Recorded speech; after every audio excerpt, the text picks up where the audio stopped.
publicaciones importantes del Fondo Editorial de la Universidad Alas Peruanas. El primero, Yo solo quise querer, Historia, vida y motivos de Manuel Ortiz. Historia de la danza de Francisco Iriarte Brenner.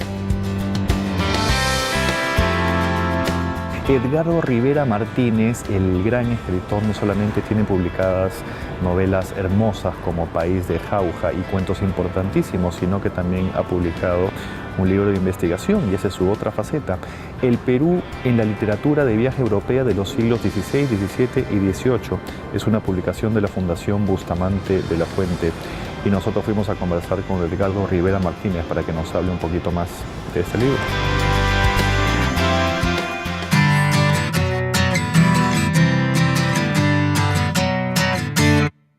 Cuéntenos un poco la historia de este libro. Fue su tesis doctoral hace algunos años y ahora se ha vuelto a publicar.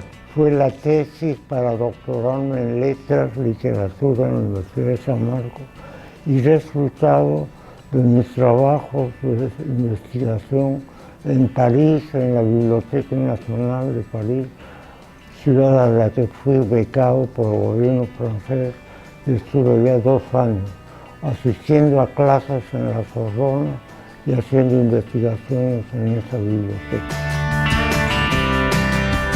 ¿Qué diferencias o qué mejoras o qué aportes tiene esta nueva edición con relación a la tesis original? En primer lugar, tiene ilustraciones que corresponden a la época o a los navegantes o corsarios, qué sé yo, que visitaron esa época el Perú.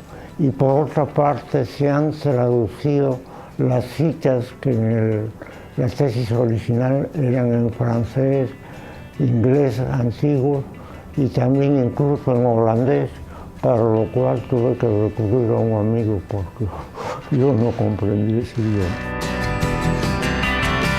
¿Qué imágenes o qué aspectos saltantes podemos tener de la visión del Perú en esa época? En el caso de los corsarios y piratas, por ejemplo, que son materia del libro en lo que concierne a sus publicaciones y testimonios, ellos veían en el Perú una tierra de riqueza, de fabulosa riqueza, que por supuesto venían a apoderarse de ella, a saquear, a atacar a los españoles, venían ya sea los corsarios autorizados, apoyados por sus gobiernos, especialmente por el gobierno de la monarquía inglesa, y otros que venían por su cuenta eran los piratas. Y su testimonio es revelador, como es revelador también el testimonio de otro tipo de viajeros sobre los cuales también he trabajado yo como un campo de investigación a lo largo de mis años de profesor en San Marcos y otras universidades.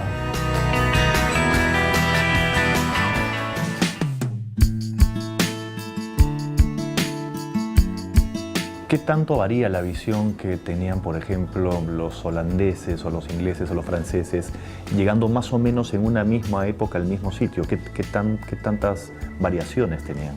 ¿O es más o menos la misma imagen que tienen? No, hay variaciones de acuerdo a los intereses particulares que los traían por acá, que eran antes que nada, en este caso, los de apoderarse de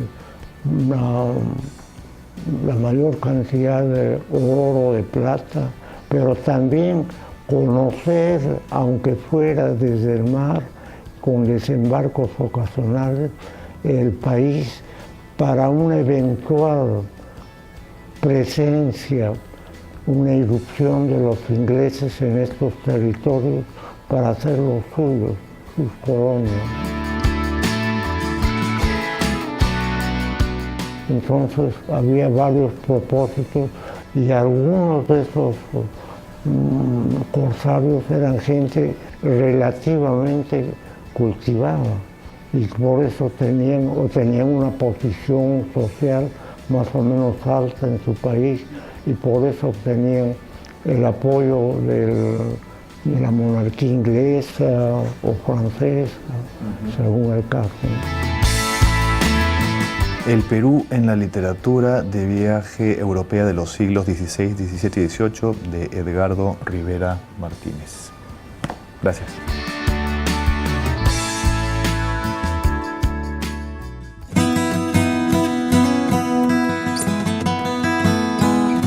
El Seminario de Historia Rural Andina de la Universidad Nacional Mayor de San Marcos publica los Congresos Regionales 1919 a 1923 y 1925 a 1929. Historia de un fracaso descentralista. Su autor es Santiago Tacunan Bonifacio, que es historiador de la Universidad Católica de la sede Sapiencia de Lima Norte. Es un estudio sobre el manejo de la administración pública, es decir, los congresos regionales de esos años. Y pasando al cine, fuimos a conversar con Francisco Lombardi, que es sin duda el cineasta más importante del país, a raíz del último Festival de Cine de Lima, para que nos cuente su experiencia como jurado de este y de otros festivales y además cuál es su relación con la historia. Has hecho películas basadas en literatura, La ciudad de los perros, pero también películas que tenían que ver con lo que estaba pasando, lo que acaba de pasar de alguna manera en el Perú, ¿no? Como Ojos que no ven, Mariposa negra. Eres de las personas que se nutren así constantemente de las cosas que están pasando, de la actualidad inmediata, para escribir, para generar ideas para nuevas películas. Anteriormente mi manera de acercarme era un poco esa, ¿no? O sea, ver un poco lo que estaba pasando y ver si dentro de algún suceso, dentro de alguna historia, alguna anécdota que podía encontrar en alguna crónica periodística o en alguna noticia, si es que en esa anécdota se podía encontrar alguna historia que de alguna manera resumiera, reflejara de alguna forma algo más general de lo que estaba ocurriendo, ¿no? Porque hay veces que te encuentras con situaciones o historias que tienen una capacidad de representar, ¿no? con cierta profundidad una cosa que es mucho más amplia. Entonces ese tipo de cosas son las que yo trataba de encontrar. En este momento estoy leyendo, sobre todo estoy leyendo cuentos, literatura, me están mandando algunos guiones.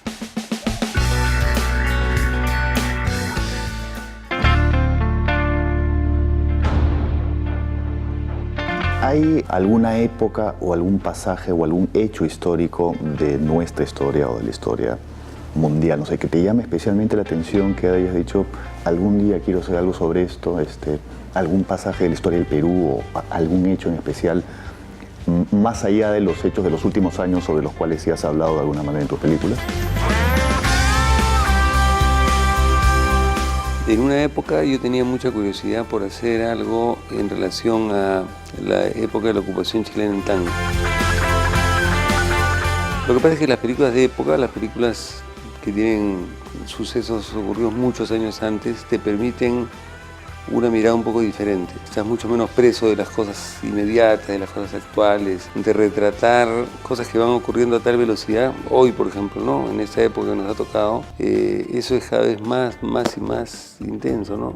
O sea, las cosas pasan tan rápido y cambian las perspectivas tan pronto que es difícil encontrar elementos de historia así que te puedan servir para dar una visión que se mantenga, ¿no? Que no se pase como ocurre con las cosas que son tan efímeras, que se va todo tan rápido, todo se olvida, todo es hacer y olvidar.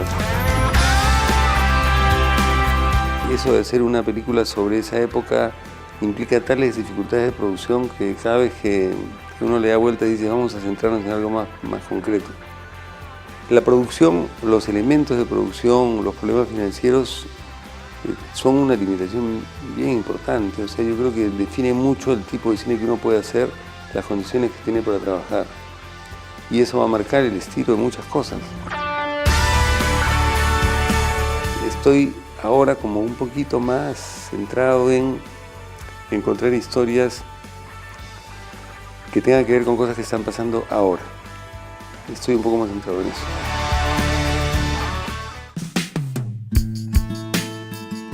¿Qué criterio se usa cuando eres jurado de un festival para evaluar las películas? ¿O cómo haces para ponerte de acuerdo un jurado con distintas personas y qué criterios se evalúan al ver las películas?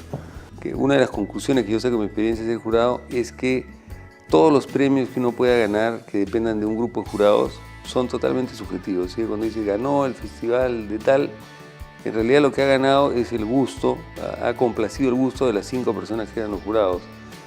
Y el mérito probablemente es estar dentro de un festival. Si tú estás en un festival grande como Cannes, o como Berlín, o como Venecia, y ganas un premio, sí tiene mucho mérito porque estás dentro de un paquete de películas que son muy importantes, que es muy difícil acceder a esos festivales. Fue Francesco Lombardi con quien hemos hablado un poquito de la relación y cine e historia y también de su experiencia como jurado en festivales a raíz del último Festival de Cine de Lima.